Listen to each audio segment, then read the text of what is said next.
ሰላም ጤና ይስጥልን ውድ ተመልካቾቻችን ይህ ከጋሞ ቴሌቪዥን ዜና 42 ነው። ከዜናዎቹ ጋር ንጋቷ ይሳቅ ነኝ። በቅድሚያም አርዕስተ ዜና። መንግስት ለኢትዮጵያ የኪነ ጥበብ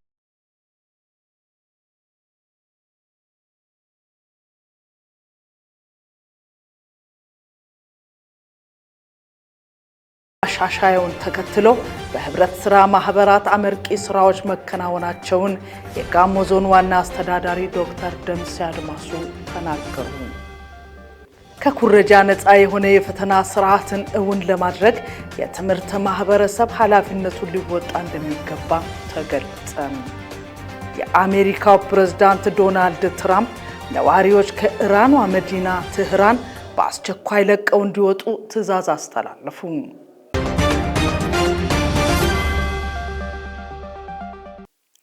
ተመልካቾቻችን አስከትለን ለትንታኔ ወደ ያዝናቸው ዜናዎች እናልፋለን።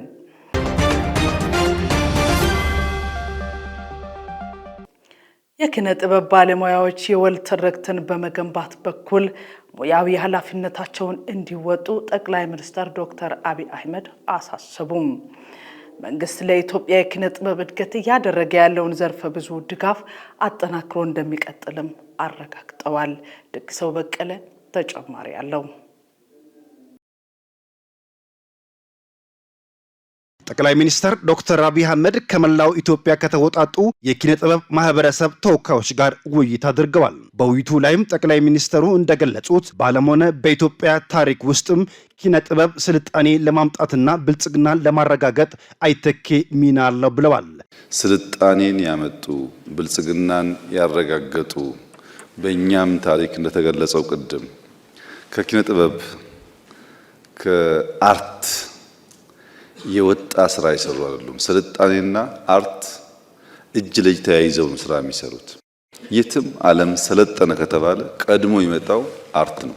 ኪነ ጥበብ ምናባዊ ኃይል ነው ብለዋል። ኪነ ጥበብ ጉዳዮቻችን በተለያዩ ጥበብ ዘውጎች የሚገልጥ መሆኑን ጠቅሰው ጥበባዊ እይታ የኢኖቬሽን ምንጭ መሆኑን አመላክተዋል። ኢትዮጵያን ጨምሮ ሌሎች የእድገት መሻት ላላቸው ሀገራት ኪነ ጥበብ ቁልፍ ሚና የሚጫወት ዘርፍ ነው ብለዋል። አርት የኢማጂኔሽን ፓወር ስላለው፣ አርት ተፈጥሮን የማድነቅ የማንበብ አቅም ስላለው፣ አርት ያየውን ነገር በተለያየ መንገድ የመግለጥ አቅም ስላለው፣ በጽሁፍም በሙዚቃም በስዕልም የትም ዓለም ከዚያ መንገድ ውጭ ስልጣኔ ኢኖቬሽን የሚባል ነገር ከአርት ውጭ አልመጣም። የኪነ ጥበብ ኢንዱስትሪና የመንግስት መናበብ ለሀገራት እድገት ጉልህ አበርክቶ እንዳለው ነው ጠቅላይ ሚኒስትሩ የገለጹት። በዚህ ረገድ የኢትዮጵያን ብልጽግናን ለማረጋገጥና የነገ የልጆቿን ዕጣን ለመስራት መንግስትና የኪነ ጥበብ ባለሙያው በጋራ መስራት እንደሚገባቸው አመላክተዋል። የኪነ ጥበብ ባለሙያዎች መንግስት እየሰራበት ባለው የጋራና የወል ትርክት ግንባታ ላይ ኃላፊነታቸውን በተገቢ ሁኔታም እንዲወጡ ጥሪ አቅርበዋል። አርቱ ካልተጠናከረ በቀር ብልጽግና የሚባለው ጉዳይ ኢትዮጵያ ውስጥ ሊመጣ እንደማይችል ምንም ጥርጥር የለውም። አርት በጣም ከፍተኛ ሚና ነው ያለው። ለአንድ ሀገር ጎልቶ አብቦ አድጎ ለመታየት እንዲበቃ የማይተካ ሚና ነው ያለው።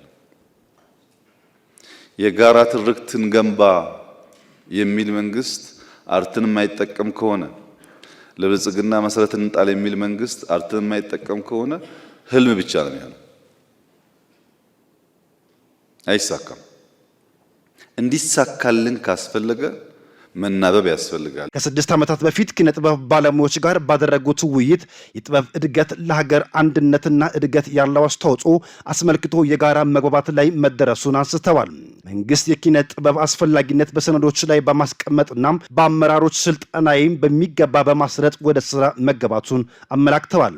የኪነ ጥበብ ዘርፍን ለማሳደግ በመዲናዋ ከዚህ ቀደም በተለያዩ ዘመን የተሰሩ ተቋማትን፣ አዳራሾች፣ ቤቶችና የተለያዩ መሰረተ ልማቶች ታሪካዊ ይዞታቸውን ሳይለቁ እድሳት መደረጉን ያብራሩት ጠቅላይ ሚኒስትሩ ከእድሳት ባሻገር መንግስት ሲኒማና ቲያትር ጨምሮ ለኪነ ጥበብ ስራዎች የሚያስፈልጉ መሰረተ ልማቶችን መገንባቱን አንስተዋል። አድዋ የድል መታሰቢያ ሀላላ ኬላን ጨምሮ መንግስት በገነባባቸውና ባስዋባቸው ስፍራዎች ቲያትርና ሌሎች የጥበብ ስራዎች እንዳሉ አመላክተዋል።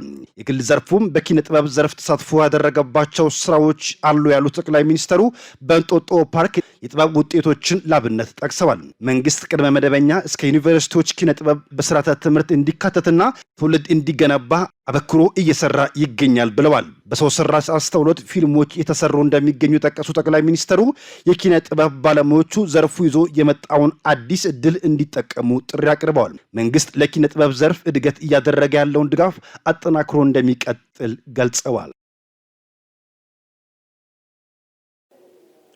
ሀገራዊ የኢኮኖሚ ማሻሻያን ተከትሎ በህብረት ስራ ማህበራት አመርቂ ስራዎች መከናወናቸውን የጋሞ ዞን ዋና አስተዳዳሪ ዶክተር ደምሴ አድማሱ ገለጹም። የሰላማዊት ተስፋዬን ዘገባ ስሳይ ማሞ እንደሚከተለው ያቀርበዋል። ሀገራዊ የኢኮኖሚ ማሻሻያን ተከትሎ በህብረት ስራ ማህበራት አመርቂ ስራዎች መከናወናቸውን የጋሞ ዞን ዋና አስተዳዳሪ ዶክተር ደምሴ አድማሱ ገልጸዋል። ማህበራቱም ለአካባቢውና ለክልሉ አርሶ አደሮች ምርጥ ዘር በማቅረብና ምርትና ምርታማነትን በማሳደግ ከፍተኛ ሚና እየተወጡ መሆናቸውን ነው ያስረዱት። የስራ ዕድል በመፍጠርም ረገድ የላቀ አስተዋጽኦ እያበረከቱ መሆኑን ነው ዶክተር ደምሴ ያመለከቱት። ሀገራዊ የኢኮኖሚ ማሻሻያ ተከትሎ በህብረት ስራ አዋጆችን ደንቦችንም ይሄን አስከትሎ በመሻሻሉ በርካታ ለውጦች የተመዘገቡ ነው የሚገኙት። የጋሞ ዞን ያው በደቡብ ኢትዮጵያ ከሚገኙ 12 ዞኖች አንዱ ሲሆን በጋሞ ዞን በተለያዩ በዩኒየን ደረጃ ለምሳሌ በሄዶታ ዩኒየን አገራዊ የዚህ አደጋ ስጋት አመራር በአመት 50,000 ኩንታል የሄዶታ ዩኒየን ማቅረብ ችሏል። ይሄም ያው ከ2016 ከሪፎርም ወዲህ የተሰራ ነው። ሌላኛው ደግሞ በጨንቻ አካባቢ የጦሎላ የሴቶች ወተት ህብረት ስራ ማህበር አለ። በቀን 600 ሊትር ወተት በጨንቻ ዙሪያና አርባ ምንጭ ከተማ ድረስ የሚያቀርቡበት በጣም በተደራጀ ሁኔታ በከፍተኛ ሁኔታ እየሰሩ ይገኛሉ። ሌላኛው በተለይም ከግብርናው ምርትና ምርታማነትን ከመጨመር አንጻር የዘር ብዜት ላይ የተሰማሩ ዩኒየን አለ ህብረት ፍሬ።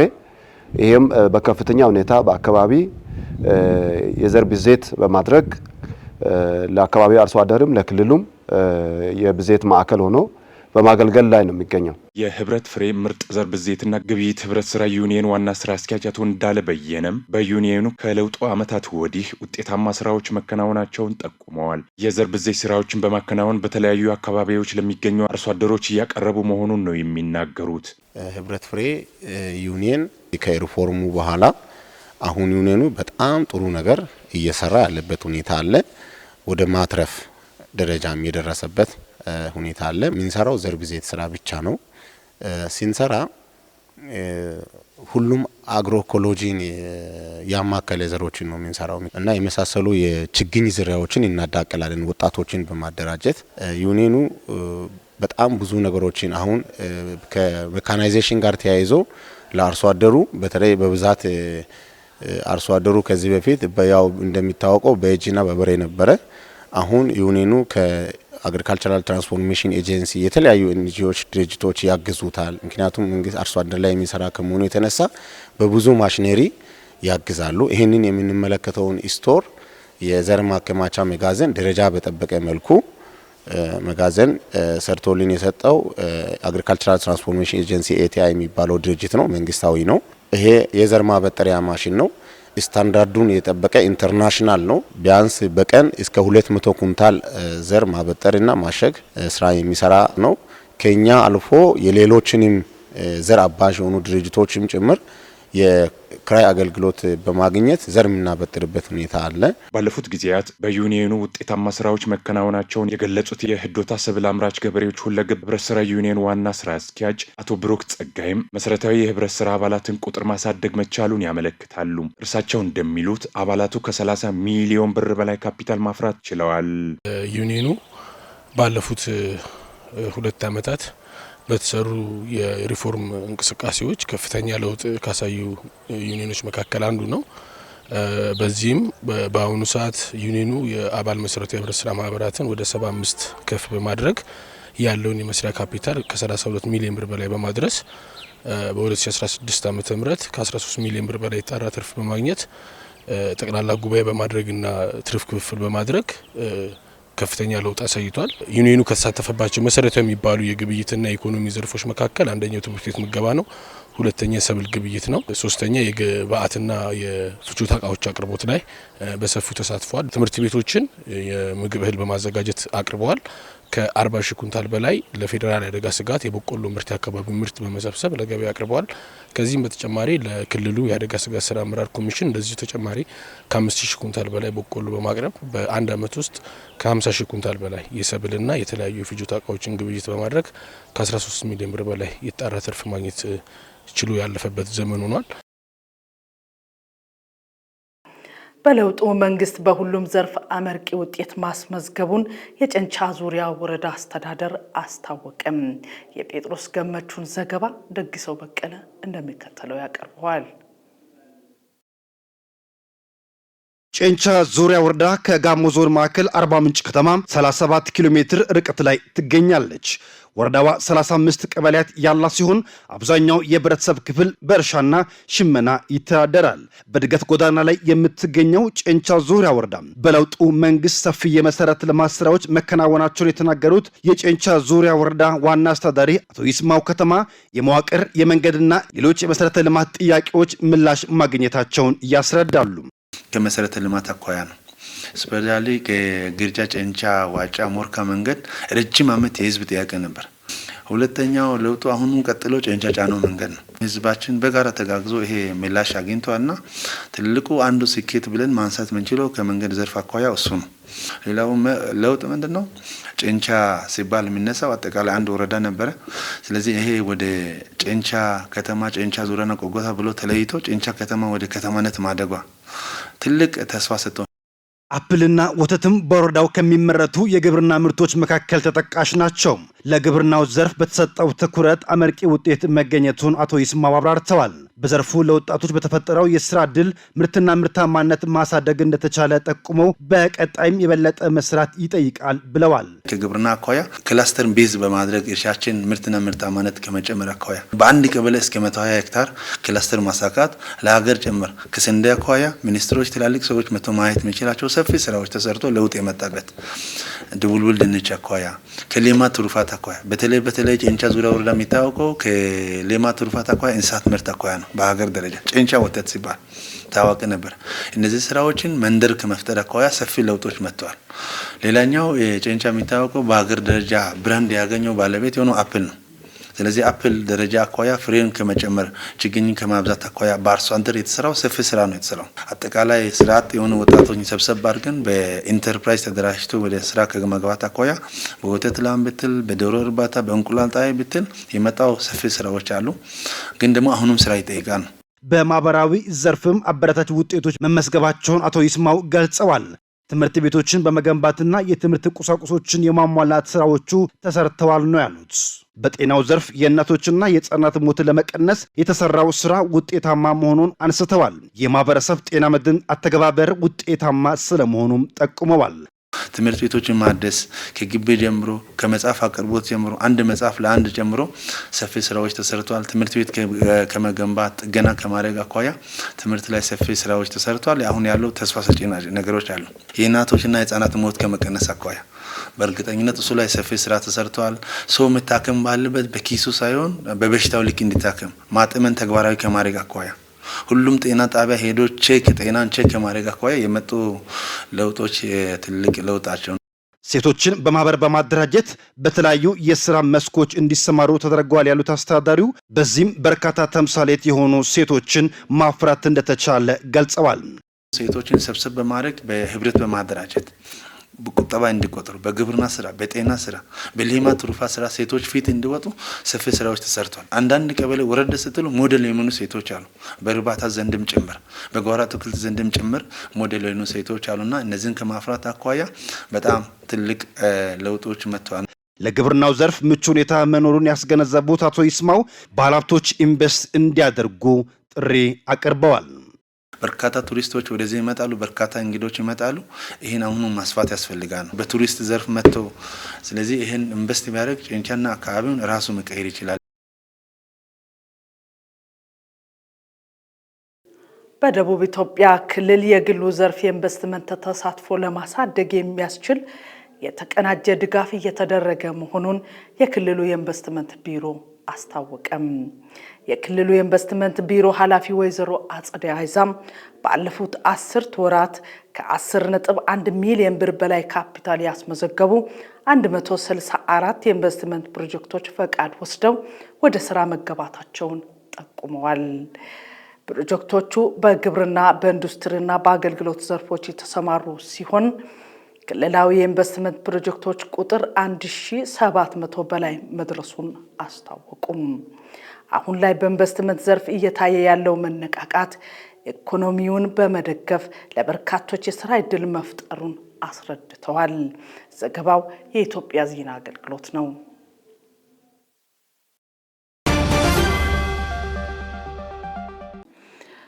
በጋሞ ዞን ፋይዳ ዲጂታል መታወቂያ ለህብረተሰቡ ማቅረብ ትኩረት ሊሰጠው እንደሚገባ ተገለጸ። በጉዳዩ ላይ የዞኑ ከፍተኛ አመራሮች በአርባ ምንጭ ከተማ መክረዋል። ለዝርዝሩ ሱሳይ ማሞ። አቶ ሐኪም ያየለ በወቅቱ እንዳሉት በዞኑ በ2017 በጀት ዓመት ለ141094 ሰዎች መታወቂያውን ለማድረስ ታቅዶ ሲሰራ ቆይቷል። የእስካሁኑ አፈጻጸም 50 ሺህ እንደሚጠጋ ነው የጠቀሱት። የንቅናቄ ስራው በሚገባ አለመከናወኑና በአገልግሎት ሰጪ ተቋማት የታየው ክፍተት ለአፈጻጸሙ ማነስ ተጠቃሽ እንደሆነ ነው ያስረዱት። በመሆኑም ዲጂታል መታወቂያው ለሁሉም እንዲዳረስ አመራሮች ሰራተኞቻቸውንና ሌሎች የህብረተሰብ ክፍሎችን በማስመዝገብ ተጠቃሚ በማድረግ ኃላፊነታቸውን መወጣት እንዳለባቸው ነው አቶ ሐኪም ያሳሰቡት። የፋይዳ መታወቂያ ላይ አንዱ ምንድነው በንቅናቄ በተሟላ መንገድ ያለ መምራት ችግር አለ። የሁለተኛው ችግር በቴሌና በሌሎች አገልግሎት ሰጪ ተቋማት በኩል የሚታይ ችግሮች አሉ። ስለዚህ አገልግሎት አያገኝም። አሁን የቀበሌ መታወቂያ ይዣለሁ፣ ቢሮ መታወቂያ ይዣለሁ ሲል ተቀባይነት የለውም። አሻራ ያለው ትክክለኛ ማንነቱን የሚገልጽ ዲጂታል መታወቂያ ያስፈልጋል። ከፌደራል ኦሪየንቴሽኑ ሲሰጠን ይሄ መታወቂያ የሌለ ሰው ሰነድ አልባ ነው ተባለ። አሁን ዋናው ነገር የተፈለገው ምንድነው? አመራር ሁሉም መያዝ መቻል አለበት መታወቂያውን። ይሄ ደግሞ በራሱ ተቋም ያለውን ሰው ሁሉንም ማስመዝገብ መቻል አለበት። ሁሉም ሰው ዲጂታል መታወቂያውን በእጁ መያዝ መቻል አለበት። በጋሞ ዞን ብልጽግና ፓርቲ ጽህፈት ቤት የፖለቲካና ህዝብ ግንኙነት ዘርፍ ኃላፊም አቶ ገዛኸኝ ጋሞ በበኩላቸው የፋይዳ ዲጂታል መታወቂያ ጠቀሜታ የጎላ መሆኑን ይናገራሉ። ህብረተሰቡ ዲጂታል መታወቂያውን በስፋት እንዲጠቀም ማድረግ ይጠበቅብናል ብለዋል ኃላፊው። ዲጂታል መታወቂያ ያለያዘ ሰው ምርጫ ለምሳሌ ካርድ አይመዘግብም። ሲስተሙን አይታችሁ እንደው ሰሞኑ የምርጫ ማፒንግ ስራ ተሰርቷል። ማፒንግ ስራ እንትን ኮንትሮል የሚያደርጉበት ወይ ማለት ኤሌክትሮኒክስ በዲጂታል ወይ ኮንትሮል የሚያደርጉበትን በጣም ትኩረት ተሰጥቶ ከፌደራል ጀምሮ ፊት አመራር እየመራው ነው ይሄን ጉዳይ። አሁን ለኛ ብቻ አይደለም፣ እዚህ ተቋም ላይ ያለ ባለሙያ ከተመዘገበ በኋላ ወረዳ ላይ ከተማ ላይ ያሉ እንትኖች ማስመዝገብ አለባቸው።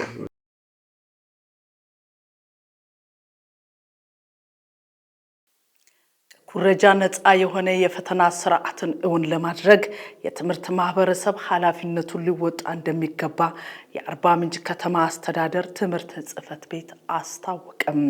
በአርባ ምንጭ ከተማ አስተዳደር ክልል የ6ኛ ክፍል የተማሪዎች ፈተና ተጀምሯል። ዘገባው የበረከት መስፍን ነው። መስፍን ባንጃ ተከታትሎታል። የአርባ ምንጭ ከተማ አስተዳደር ትምህርት ጽሕፈት ቤት ኃላፊ አቶ መለስ የመንዛ በከተማ አስተዳደሩ በአጠቃላይ 4044 ተማሪዎች የ6ኛ ክፍል ፈተና እንደሚወስዱ ጠቁመዋል። ባለፉት ዓመታት የታየውን የተማሪ ውጤት ማሽቆልቆል ለማስተካከል በተወሰደው ጠንካራ እርምጃ ለውጥ ማስመዝገብ የሚያስችል ስራዎች መከናወናቸውን አመላክተዋል። የፈተናው ሂደት ከኩረጃ ነፃ ሆኖ እንዲጠናቀቅ ዝግጅት መደረጉን ጠቁመው አስፈጻሚዎች ኃላፊነታቸውን በአግባቡ እንዲወጡ አሳስበዋል። አምና ካስመዘገብነው ከ6ኛ ክፍል ፈተና ውጤት ዘንድሮ ላይ እኛ ግብ ጥለን የሰራን ያለው እንደ ከተማ አስተዳደር ትምህርት ጽሕፈት ቤት የ6ኛ ክፍል የማለፍ ምጣኔ ወደ 90% ለማድረስ ነው። አምና ከነበረን 59 ነጥብ እንደዚሁ ወደ 90 ነጥብ ለማድረስ ነው፣ የማለፍ ምጣኔው ለማድረስ ነው ግብ ጥለን የሰራን ያለነውና ይህንን ደግሞ ለማሳካት የተለያዩ ስራዎችን የሰራን የቆየንበትና ሲናይ በአንጻራዊነት ተማሪው ጋር የነበረው ነገር ለፈተና ዝግጅት መዘጋጀት ጀምሮ እንደገና በስነ ልቦናም ረገድ ከኩረጃ ጋር የነበረው ነገር የተሻሻለ የመጣ ያለ መሆኑን የሚያሳዩ ነገሮች በተጨባጭ እንዳለው ነው እንደ ተቋም የገመገምን ያለ ነውና አሁን ይህንን ፈተና ደግሞ የሚመሩ ለማስፈጸም የተሰማሩ የጣቢያ ኃላፊ እንደዚሁ የጣቢያ ኃላፊ የሱፐርቫይዘር እንደዚሁ ፈታኝ መምህራን በከፍተኛ አባታዊ ኃላፊነት እና መንግስት ካስቀመጠው የትምህርት ሴክተሩ አሁን ኩረጃን ለመከላከል ከያዘው ጽኑ አቋም ኃላፊነት ባለው አግባብ ፈተናውን በዲሲፕሊን እንዲመሩም ጭምር በደንብ ኦሪየንቴሽን ተግባብተን በዚህ ልክ ደግሞ በደንብ ከተማሪዎች ጋር ተማሪዎችም በተረጋጋ ስነ ልቦና ፈተናቸውን ከኩረጃ በጸዳ አግባብ መፈተን እንዳለባቸው በኦሪየንቴሽን ተሰጥቶ በዚህ መልኩ ከተማሪዎች ጋር ተግባብተን ዛሬ ላይ ያለውን ነገር ያስተባበርን ያለንበት ሁኔታ ነው ያለው። ለፈተናው አስፈላጊ ዝግጅት መደረጉን የገለጹት ደግሞ የአርባ ምንጭ ከተማ አስተዳደር ትምህርት ጽሕፈት ቤት የፈተናና ምዘና ዳይሬክተር አቶ ፍረው ገዛኸኝ ናቸው። የጸጥታ አስከባሪዎች፣ መምህራንና ተማሪዎች የፈተና አሰጣጥ ሂደት ሰላማዊ ሆኖ እንዲካሄድ የተጣለባቸውን ኃላፊነት እንዲወጡ ጠይቀዋል። እንደ አርባ ምንጭ ከተማ አስተዳደር 28 ትምህርት ቤቶች ናቸው አሁን የዘንድሮውን የ2017 የስድስተኛ ክፍል ክልላዊ ፈተና የሚወስዱትና እንግዲህ እነዚህ ተማሪዎች ናቸው የዘንድሮውን ፈተና የሚወስዱት። በዛ ልክ ተማሪዎችን ከምዝገባ ጀምሮ በተጨማሪም ተማሪዎችን ከስነ ልቦና ግንባታ ጋር ተማሪዎች አሁን ዘንድሮ ላይ የሚፈተኑት የስድስተኛ ክፍል ክልላዊ ፈተና የፈተናው ዝግጅት ከአምስተኛና ከስድስተኛ ክፍል ከሁለቱ ክፍል ደረጃ ከመሆኑ ጋር ተያይዞ ትምህርት ቤቶችን በዛ ልክ ልጆችን የማብቃት ስራዎች ሰፊ ስራዎች የተሰሩበት ሁኔታ አለ። በተጨማሪም ተማሪዎች ፈተናን ሲፈተኑ ምን ማሟላት አለባቸው የሚሉንም ቅድመ ዝግጅት ስራዎች ከተማሪዎች ጋር በየትምህርት ቤቱም ርዕሳነ መምህራን የሰሩበት አግባቦች አሉ። ሌላው በተለይ ከአጸያፊ ከኩረጃ ጋር ተያይዞም ሰፊ ስራዎች ተሰርተው ተማሪዎችን በራሳቸው በመተማመን ፈተናውን የሚሰሩበትን ነባራዊ ሁኔታ ሰፊ ስራ በሁሉም ተቋማት የተሰራበት ሁኔታዎች አሉ። የፈተና ሳይት አስተባባሪ ወይዘሮ ማሪሼት ታደሴ ፈተናው ከኩረጃ በጸዳ ሁኔታ እየተሰጠ ነው ብለዋል። ፈተናው ያው እንግዲህ ተማሪው ትናንትና የፈተና ሕግና ደንብ መተላለፍ ጥሰት ውስጥ እንዳይገቡ በአግባቡ ኦሪየንቴሽን ተሰጥቷቸዋል። ያንን ተከትሎ እዚህ ጣቢያው በርከት ያሉ ተማሪዎችን ነው የያዘው ከ1106 ተፈታኞችን የያዘ ጣቢያ ነው። 9 ትምህርት ቤቶችን የያዘ ጣቢያ ነው። በርከት ያሉ ተማሪዎችን የያዘ የፈተና ክልል እንደመሆኑ መጠን በቂ የሆነ ኦሪየንቴሽን ተሰጥቷቸዋል። ከዛ ጋር ተያይዞም ዛሬም ተማሪው ሲገባ በአግባቡ ሌላ መልሶችን ይዞ ገብቶ መወናበድ ውስጥ እንዳይገባ ፍተሻ ተደርጎላቸው ወደ ፈተና ክፍል ገብተዋል። ያው ፈተናውም በአግባቡ ከኩረጃ ነጻ በሆነ መልኩ እየተሰጠ ወይም እየተካሄደ ይገኛል።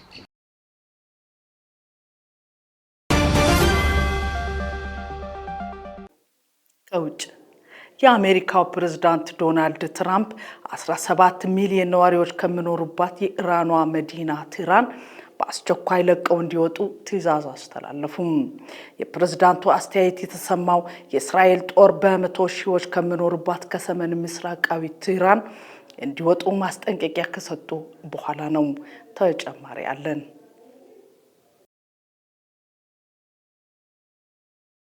ከኢራን መዲና ቴህራን ነዋሪዎች ለቀው እየወጡ መሆኑን ከአገሪቱ የሚወጡ ምስሎች አሳይተዋል። በመዲናዋ የሚገኘው ካራጅ ቻሉስ የተሰኘው ጎዳና ወደ ምዕራብ አቅጣጫ እያቀኑ ባሉ መኪኖች መጨናነቁን አሳይቷል። የአሜሪካው ፕሬዝዳንት ዶናልድ ትራምፕ ቀደም ሲል በማህበራዊ ሚዲያ ገጻቸው ነዋሪዎች በሙሉ ከቴህራን በአስቸኳይ ለቀው እንዲወጡ አስጠንቅቀዋል።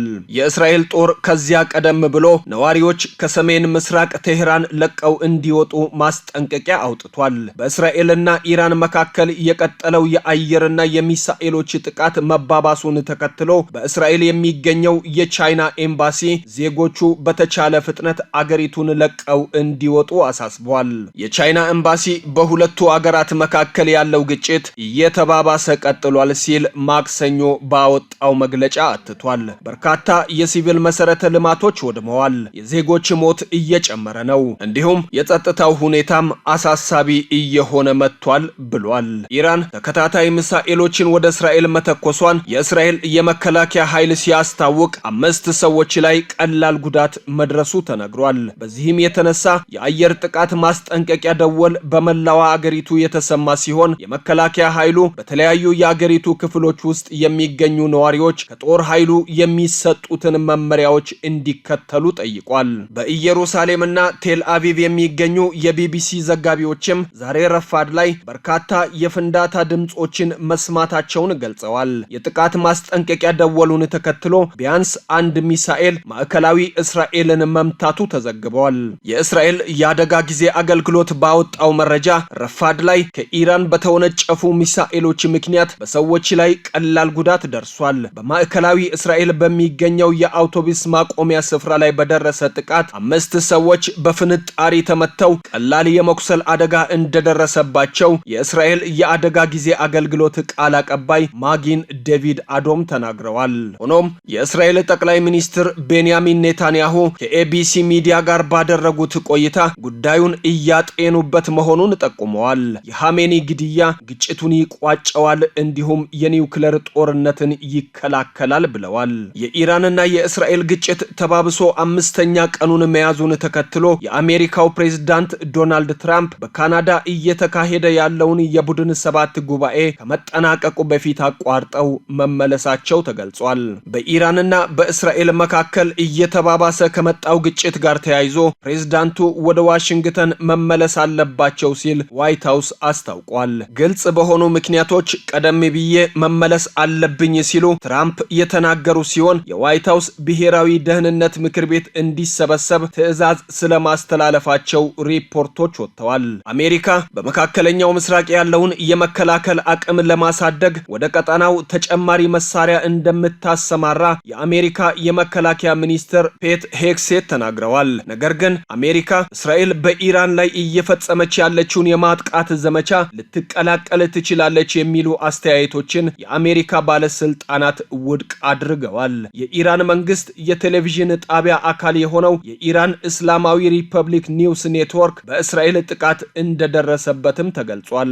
የቴሌቪዥን ጣቢያው ጥቃት የደረሰበት የእስራኤል መከላከያ ሚኒስትር የኢራን የመንግስት መገናኛ ብዙሃን ለመጥፋት ተቃርቧል ሲሉ ከዛቱ በኋላ ነው። የወጡ ቪዲዮዎች በስቱዲዮ ውስጥ ፍርስራሽ ሲወድቅና ዜና አንባቢዋ ተነስታ ስትሄድ አሳይተዋል። ለኢራን የመንግስት መገናኛ ብዙሃን የሚሰራ ጋዜጠኛም ጥቃቱን ተከትሎ ቴሌቪዥን ጣቢያው ያለበት ህንጻ በእሳት ተያይዞ የሚያሳይ የመጀመሪያ ቪዲዮ አጋርቷል። ጣቢያው ከጥቃቱ በኋላ ለጥቂት ደቂቃዎች ከተቋረጠ በኋላ በቀጥታ ስርጭት ወደ አየር ተመልሷል። ይህ በእንዲህ እንዳለ የእስራኤል ጦር ትናንት ማምሻውን በቴህራን በፈጸመው ጥቃት ባለፈው ሳምንት የተገደሉትን ወታደራዊ አዛዥ የተኩትን አሊ ሻድማኒን መግደሉን አስታውቋል። ሻድማኒ የኢራን ጥምር ወታደራዊ እንቅስቃሴዎችን የሚያስተባብረው የአብዮታዊ ዘቡ ካህታም አልአንቢያ የተሰኘው ማዕከላዊ ዋና መስሪያ ቤት ኃላፊ ሆነው የተሾሙት በቅርቡ ነበር። ከሳቸው በፊት ተቋሙን ይመሩ የነበሩት ጎላም አሊ ራሺድ በእስራኤል ጦር ባለፈው ሳምንት መገደላቸውን ተከትሎ ነበር ወደ ኃላፊነት የመጡት። የኢራን መገናኛ ብዙሃን ስለ ሻድማኒ ሞት የዘገቡት ነገር ባይኖርም ተባብሶ በቀጠለው የሁለቱ አገራት ጦርነት ኢራን የእስራኤል የስለላ ድርጅት ሞሳድ ዋና መስሪያ ቤትን በሚሳኤል መምታቷን የኢራን መንግስት ሚዲያ ታስኒም የዜና ወኪል ዘግቧል። የዜና ወኪሉ የአገሪቱን አብዮታዊ ብሔራዊ ዘብ ዋቢ አድርጎ እንደዘገበው የሞሳድ ቢሮ በኢራን ሚሳኤሎች መመታቱ መውጣቱን ገልጿል። ታስኒም የሞሳድ መስሪያ ቤት እንደሆኑ የገለጻቸው ህንጻው በእሳት ተያይዞ የሚያሳዩ ፎቶዎችን አጋርቷል። የኢራን አብዮታዊ ብሔራዊ ዘብ የኤሮስፔስ ተዋጊዎች ከፍተኛ ውጤት ለማምጣት ባነጣጠረ ዘመቻ ምንም እንኳን ከፍተኛ የላቁ የመከላከያ ስርዓቶች ቢዘረጉም የወታደራዊ ስለላ ማዕከሉን መተዋል ሲል የዜና ወኪሉ በቴሌግራም ገጹ አጋርቷል። እስራኤል በሞሳድ ላይ ስለተፈጸመው የሚሳኤል ጥቃት ያለችው ነገር የለም። የእስራኤል መንግስት በጣለባቸው እገዳ ምክንያት አንዳንድ በጥቃቱ ኢላማ የተደረጉ ስፍራዎችን በተመለከተ የአገሪቱ ሚዲያዎች ሊዘግቡ አይችሉም። የዘገባው ምንጭ ቢቢሲ ነው። የእስራኤልና የኢራን ጦርነት በዓለም የነዳጅ ግብይት ላይ የሚኖረው ተጽዕኖ ስጋት አሳድሯል። በዚህ ጉዳይ መስፍን ባንጃ የቢቢሲን ዘገባ እንደሚከተለው ያቀርበዋል። ኢነርጂ አስፔክትስ በተባለ የምርምርና አማካሪ ተቋም ውስጥ የጂኦፖለቲካዊ ጉዳዮች ኃላፊ የሆኑት ሪቻርድ ብሮንዝ አሁን ላይ ያለው ሁኔታ በጣም ወሳኝና አሳሳቢ ነው ይላሉ። ይህ ማለት ግን በዩክሬን ጦርነት ወይም ከዚያ በፊት በነበሩ የመካከለኛው ምስራቅ ግጭቶች ወቅት እንደነበረው ትልቅ ተጽዕኖ ያስከትላል ማለት አይደለም። አሁን ላይ ዋና ጥያቄ የሚሆነው የእስራኤልና የኢራን ግጭት ምን ያህል ይቆያል? ሌሎች በቀጠናው ያሉ ሀገራት በግጭቱ ውስጥ ይሳተፋሉ ወይ? አሜሪካስ ግጭቱን ለማስቆም ምን እርምጃ ትወስዳለች የሚለው ነው። ከሁሉም በላይ ደግሞ በኢራን ደቡባዊ የውሃ ዳርቻ ሆርሙዝ ሰርጥ ላይ ባለው የባህር መስመር በሚያጋጥመው የትራንስፖርት መስተጓጎል ላይ ይወሰናል። ሆርሙዝ 1/5 የሚሆነው የዓለም የነዳጅ ምርት ወደ ዓለም ገበያ የሚጓጓዝበት መስመር ነው። በእርግጥ ከዚህ ቀደም በነበሩ ግጭቶች በዚህ መስመር ላይ ችግር ሳይከሰት ቆይቷል። ሆኖም ኢራን ከዚህ ቀደም ይህንን ልታደርግ እንደምትችል ስትዝት ስለነበር የነዳጅ ዘይት ዋጋ ላይ ከጥቂት ቀናት በፊት ከነበረው አነስተኛ ጭማሪ ልታይ ይችላል። ሆኖም በትራንስፖርት ላይ የመስተጓጎል ችግር ካልገጠመ በስተቀር የነዳጅ ዋጋ ጨምሮ አይቆይም። ከ3 ዓመት በፊት ሩሲያ በዩክሬን ላይ የፈጸመችውን ወረራ ተከትሎ ከኮቪድ ወረርሽኝ በኋላ የዓለም ኢኮኖሚ እንደገና በመከፈቱ የነዳጅ ፍላጎት ከፍተኛ ሆኖ ነበር። አሁን ላይ የዓለም ኢኮኖሚ ከባድ ጊዜ እያጋጠመው ቢሆንም ከሳውዲ አረቢያ እስከ ብራዚል ያሉ የነዳጅ አምራቾች የነዳጅ አቅርቦትን የመጨመር አቅም ስላላቸው የነዳጅ ዋጋ እንዳይቀንስ ይረዳል። የነዳጅ ዋጋ መጨመርና የሚያሳድረው ሰፊ ተጽዕኖ በእስራኤልና በኢራን ግጭት ቀጣይ ሁኔታዎች ላይ የሚመሰረት ይሆናል። ሆኖም የዓለም ምጣኔ ሀብት ላለበት ፈታኝ ሰዓት አስደንጋጭ ሊሆን ይችላል ያሉት አሜሪካዊው የምጣኔ ሀብት አማካሪው ሞሐመድ ኤለሪያን ናቸው። በዚህም በየትኛው መልኩም ቢሆን ለአጭር ጊዜም ሆነ ለረጅም ጊዜ የሚያስከትለው ውጤት አሉታዊ መሆኑ ይገለጻል። አሁንም በርካታ ጥያቄዎች በሚነሳበት አሜሪካ መር የኢኮኖሚ ስርዓት መረጋጋት ላይም ተጽዕኖ ያሳድራል። እንደ ካፒታል ኢኮኖሚ ስሌት ከሆነ የአንድ በርሜል ድፍድፍ ነዳጅ ዋጋ $100 በላይ ከደረሰ ባደጉ ኢኮኖሚዎች ላይ 1% ግሽበት የሚያስከትል ሲሆን የወለድ ምጣኔን ለመቀነስ ተስፋ ያደረጉ ማዕከላዊ ባንኮች ህይወትም ፈታኝ እንደሚያደርግ ይነገራል። ሆኖም በዴቪድ ኦክስሌ አመለካከት ይህ ሊያጋጥም የሚችልበት እድል ዝቅተኛ ነው። በመካከለኛው ምስራቅ አለመረጋጋት አዲስ ነገር አይደለም። ብዙ ክስተቶችን ተመልክተናል የሚሉት ኦክስሌ በአንድ ሳምንት ጊዜ ውስጥ አስከፊ ሁኔታ ሳያስከትል ሊስተካከል ይችላል የሚል ግምት አላቸው። ዘገባው የቢቢሲ ነው።